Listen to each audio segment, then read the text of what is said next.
penelitiannya Kiai Imad ilmiah, dan mereka sama-sama alim.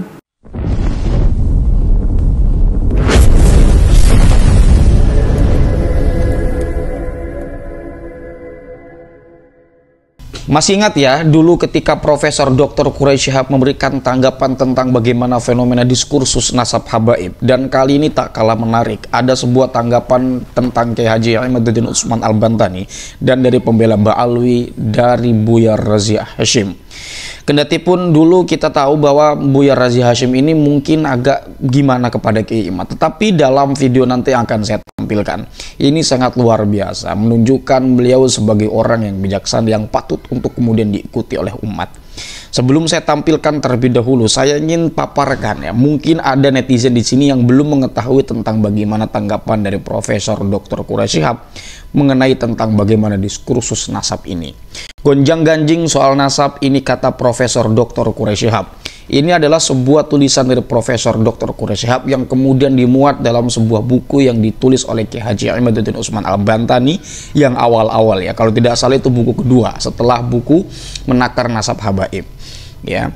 Jakarta, Jatman Online, pakar tafsir Profesor Quraish Shihab mengatakan bahwa keturunan Rasulullah SAW masih ada hingga saat ini dan diyakini oleh para ulama. It's okay, itu kita sepakat. Tapi kemudian yang menjadi pokok pembahasan dalam Kiai Haji Imaduddin Utsman Al-Bantani adalah dari Ubaidillah ini, yaitu leluhur Ba'alwi tentang ketersambungannya kepada Ahmad bin Isa ya. Jadi mahalun niza tuh konteks pembahasan di sana. Dan di sini secara umum ya, Profesor Dr. Quraish Shihab menyampaikan bahwa keturunan Rasulullah artinya siapapun dari klan manapun. Ini masih ada sampai sekarang. Yang ini kita sepakat ya.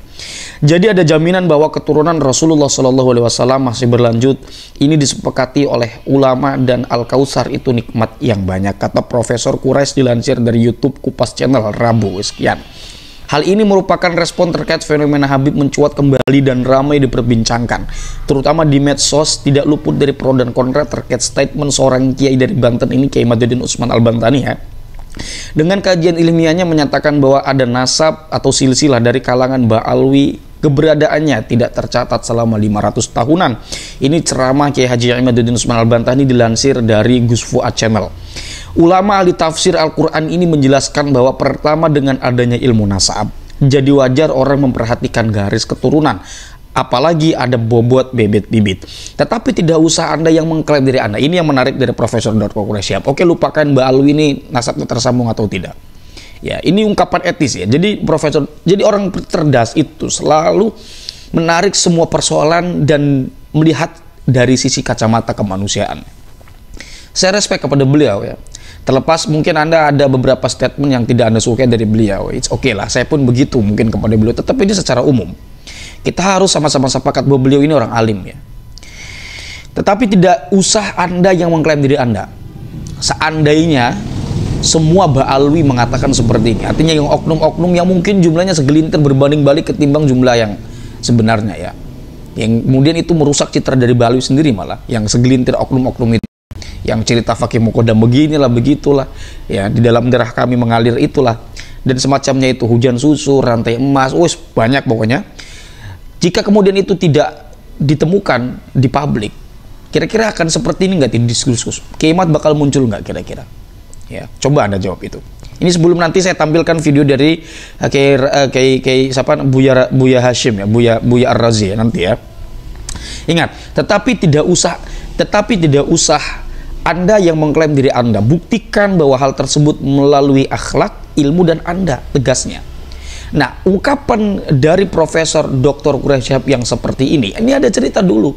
Jadi ada orang yang dikenal sebagai keturunan Rasul tapi akhlaknya buruk, sehingga orang melihat dia bukan sebagai keturunan Rasul. Dan ada orang mantan budak keturunan kafir tapi mengikuti lampah laku Rasulullah, dianggap sebagai keturunan Rasulullah Shallallahu Alaihi Wasallam. Coba Anda bayangkan. Pakai ini sama seperti kasusnya Ba'alwi. Enggak begitu. Kalau Ba'alwi ini diskursusnya bukan dari perilaku, melainkan dari silsilahnya. Tapi itu pembahasan lain ya. Kita lihat sisi etis dari Profesor Dr. Quraish Shihab. Intinya jangan ngaku-ngaku. Ya. Profesor Dr. Quraish Shihab juga menambahkan bahwa yang kedua, ada orang-orang yang bukan keturunan Nabi yang dianggap oleh Nabi sebagai keluarganya. Salmanu minna ahlal baiti. Artinya Salman adalah bagian dari kita sebagai ahlul bait, kata Profesor Dr. Quraish Shihab, kata Profesor Dr. Quraish Shihab. Profesor Dr. Quraish Shihab ini dilansir atau dikutip dari Al-Mu'jamul Kabir li Tabrani halaman 6040. Kemudian sebagaimana kita ketahui, Salman bukan darah daging Rasulullah. Ia juga bukan keturunan suku Quraisy, seorang Persia yang saat ini Republik Islam Iran. Walaupun demikian, ia diakui Nabi sebagai ahlul baitnya atau keluarga Nabi. Karena apa? Tentu di sini sebab ia beriman lagi patuh. Kuncinya adalah mengikuti perintah dan menjauhi larangan Rasulullah. Mari kita tonjolkan akhlak kita. Nih, ini di penutupnya ya, menarik nih. Mari kita tonjolkan akhlak kita, ilmu kita, dan pengabdian kita. Itulah yang menjadikan Rasulullah bangga. Dan tidak usah memikirkan diakui, tidak diakui, terserah pungkasnya ya. Jadi terlepas Anda sepakat atau tidak dengan ungkapan dari Profesor Dr. Quraish Shihab, tapi paling tidak kita bisa melihat hal-hal bijaksana ya. Yang saya pikir kalau semua seandainya seperti beliau ya, tidak cuma balui, orang suka ngaku-ngaku. Apakah yang cuma ngaku-ngaku itu cuma balui, oknum-oknum balui? Sorry. Apakah yang cuma ngaku-ngaku itu oknum-oknum balui? Kan enggak juga. Mungkin ada dari klan lain. Ya. Saya pikir tidak akan seramai ini kalau seumpama sikap secara keseluruhan atau yang tampak di media lah ya. Yang tampak di media itu seperti Dr. Quraish Shihab ini. Begitu ya. Jadi orang nggak peduli mau percaya atau enggak nasab Habaib sebagai keturunan Rasul, orang nggak peduli. Saya nggak percaya Habib sebagai keturunan Rasul, saya mengikuti kajian Kiaimat. Ya kalau Habibnya seperti itu nggak ada soal, karena yang kita istifadai adalah keilmuannya, bukan nasabnya ya. Nah, kita akan melihat tentang bagaimana statement dari Buya Razi Hashim ya, dimana di sini beliau juga mengeluarkan statement yang cukup bijaksana bagi saya. Silakan kita lihat dulu, silakan. Kita nggak akan pro Kiai Imad ataupun Gus Rumail ya. Saya mengamati mereka sebagai perdebatan keilmuan saja, bukan satu yang suci. Kan penelitiannya Gus Rumail ilmiah, penelitiannya Kiai Imad ilmiah, dan mereka sama-sama alim. Kita nikmati saja hasilnya. Cuma kita khawatir ada orang yang kemudian menganggap penelitian itu suci, tidak boleh didebat. Saya yakin mereka berdua juga nggak begitu ya. Kita nggak usah ikut-ikutan, tapi saya banyak juga nggak sepakat ya. Jelas ya, bagaimana statement daripada Buya Razi Hashim ini melerai konflik pro kontra. Mungkin yang ikut Gus Rumail, yang ikut Kiai Imad, ini agak menurun tensinya ketika mendengar ceramah daripada atau pemaparan daripada Buya Razi Hashim. Karena kalau kita mau berbicara atau ngeker di wilayah argumen untuk orang-orang yang tidak mau berargumen susah. Mau diberi sejuta argumen atau dalil pun tidak akan mau mengerti. Karena ya sukanya begitu, tim hore. Ya. Jadi begini teman-teman, ini kan yang disampaikan oleh Buya Razi Hashim, yang kita tahu bagaimana profil beliau atau portofolio dari Buya Razi Hashim ini besar ya. Artinya beliau ini seorang tokoh yang masuk dalam kategori ulama besar, dalam tanda petik ulama besar. Dalam hal ini beliau memiliki kepopuleritasan, jangkauan komunikasi relasi atau relasi komunikasi atau viewersnya itu banyak, jemaahnya banyak ya. Jadi itu. Oke, kita lanjut. Jadi tadi ada kendala sedikit di bagian kamera ya. Kita balik lagi berbicara tentang bagaimana Buya Razi Hashim, beliau sebagai ulama besar dalam tanda petik dengan alasan tadi yang saya sampaikan, bahwa beliau ini orang yang populer dan ilmunya juga saya pikir tidak diragukan lagi tentang keislaman dan memberikan sebuah contoh. Jadi ketika Buya Razi Hashim mengatakan Kiai Imad alim, Gus Rumail alim, artinya Buya Razi Hashim dalam hal ini tahu diri. Tahu diri bahwa beliau orang yang tidak ikut mengulik tentang bagaimana kajian nasab Ba'alwi. Daripada beliau ngomong sesuatu yang tidak dikuasai, lebih baik mengatakan seperti itu. Jadi tidak terkesan merendahkan antara satu pihak dengan pihak yang lain. Ya, ini yang saya suka ya. Bukan soal Buya Razi Hashimnya sebagai pribadi, tetapi apa yang disampaikan itu dalam konteks ini saya pikir perlu diberikan respect. Ungkapan yang saya pikir bisa memberikan kontribusi intelektual dan kesadaran tentang bagaimana caranya bersikap ketika ada sebuah fenomena yang dimana di dalam fenomena itu terjadi perbedaan pendapat teman-teman ya. Saya pikir ini bisa dicontoh kemudian oleh ulama-ulama lain atau paling tidak dari kalangan internal Habibnya.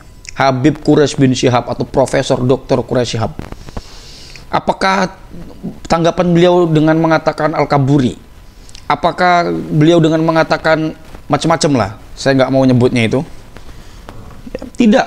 Tapi ungkapan yang seperti itu, tanggapan Kiai Imad pun coba, ya, tidak seperti itu. Jadi kalau Anda mungkin melihat Kiai Imad agak kasar lah, Habib ngomongnya segala macam, saya pikir itu sebuah reaction, sebuah reaksi yang jika sebelumnya tidak ada ungkapan-ungkapan yang dikritik oleh Kiai Imad dengan hal-hal senonoh, ya, jika sebelumnya orang-orang yang dikritik Kiai Imad ini dari sisi ajaran tidak mengatakan Mi'raj 70 kali sehari lah, macam-macam lah ini, Kiai Imad bakal kayak gini? Enggak, saya pikir tidak akan seperti itu.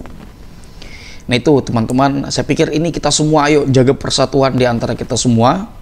Ya, soal bagaimana kemudian di sini Habib Quraish Syihab, Buya Razi Hashim, dan mungkin juga ada yang lain, ini mendukung Kiai Haji Imaduddin Utsman Al-Bantani dalam tanda petik, bukan mendukung dalam pengertian sepakat dengan hasil Kiai Imad ya. Soal sepakat atau tidak sepakat itu nomor sekian lah, yang penting cara penyikapannya dulu. Kita boleh gontok-gontokan di dalam ruang perbedaan pendapat atau dalam ruang perbedaan argumentasi. Artinya ngotot itu sekadar memberikan argumentasi. Tapi kalau sudah masuk ke wilayah konflik di kolom komentar atau bahkan mungkin konflik sosial seperti penolakan Habib di Banyumas dan juga di Banyuwangi kepada Habib Syekh. Kalau di Banyumas entah Habib siapa, tapi kemarin-kemarin itu ada kontennya di Gusmar KB Nusantara ya. Jadi mendukung dalam hal ini adalah menyikapi apa yang disampaikan Kiai Imad ataupun yang lain mengenai hal-hal yang mungkin berbeda ketika dilayangkan di tengah masyarakat, dan tapi itu bisa dipertanggungjawabkan, ditanggapi secara bijaksana ya. Mendukung untuk kejujuran ilmiah, mendukung untuk mendukung